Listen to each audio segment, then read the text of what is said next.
இப்போ நம்ம சென்னை மண்டலத்தை எடுத்துக்கிட்டோம்னா கிட்டத்தட்ட ஒரு 80% மேல வந்து போலிங் இருக்கணும் பொழுது இப்போ நீங்க தமிழ்நாடு முழுக்க விட்டுருங்க. ஆனா சென்னையில பொதுவாவே 60% அப்படின்றது தான் போலிங் ரேட்டா இருக்கு. பட் 80% போது அந்த பகுதியில ஒருவேளை அரசுக்கு எதிரான மனநிலை இருக்கு அப்படின்னு நம்ம எடுத்துக்கலாம். அரசுக்கு எதிரான மனநிலை என்ன பொறுத்தவரை மாற்றம் வேணும்னு நினைக்கிறவங்க இந்த அளவுக்கு there is a credible chance of Vijay upsetting. அதனால நீங்க கொஞ்சம் படிச்சவங்க, வடநாட்டுக்காரங்க, உயர் ஜாதி வாக்குகள், இப்போ எங்களை மயிலாப்பூரே எடுத்துங்களேன், ஏறக்குறைய 3 ஈக்குவலா தான். திமுக, அதிமுக, தவிக 3மே ஈக்குவலா தான் இங்க ஃபைட் இருந்த மாதிரி நாங்கள் பதிவு பண்றோம். பட் அகெயின் எங்க எப்படி ஏன் வந்து ஸ்டில் ஐ எம் காஷியஸ் அப்படின்னா, சமூக கூட்டணின்னு ஒன்று இருக்குங்க.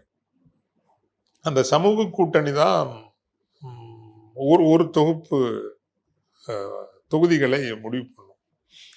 சமூக கூட்டணியை பொறுத்தவரையில் திராவிட முன்னேற்ற கழகத்திற்கு சேதாரம் இருந்த, இப்ப சமூக கூட்டணி சொல்லுவேன், திராவிட முன்னேற்ற கழகத்தினுடைய சமூக கூட்டணி என்பது அந்த கட்சி நம்பர் 1.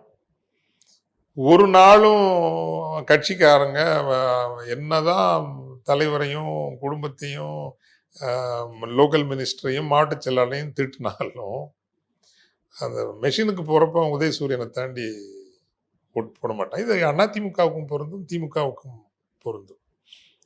ஸோ அந்த ஓட்டுங்கிறது சாலிட், 2 கட்சிக்குமே சாலிட். 2வது மிட் லெவல் ஓட்டர்ஸ் இருக்காங்க. மிட் லெவல்னா திமுகவை இன்னும் ஒரு கொள்கை சார்ந்த கட்சியாக பார்க்கிற, குறிப்பாக அதுவும் பாரம்பரியமாக அந்த கட்சியோடே வந்த சமூகம், முதலியார் சமூகத்தை எடுத்துங்க. அவங்க தமிழ் உணர்வும் உண்டு, கூட்டாட்சி மாநில உரிமைகள், பொதுவாக ஒரு செக்யுலர் அவுட்லுக், இதெல்லாம் உள்ள அந்த மிட் ஓட்டர்ஸுங்கிறது அந்த கட்சிக்கு வரும். 3வது மதவழி சிறுபான்மையினர், இஸ்லாமியர், கிறிஸ்தவர் கணிசமானது. இந்த முறை கிறிஸ்தவர் வாக்குகளில் ஒரு சின்ன சேதாரம் நிகழும். அவர் கிறிஸ்தவர் என்பதால் அல்ல, அதை ரொம்ப கவனிக்கணும். கிறிஸ்தவர் அதனால போடுவோன்னு போடலை.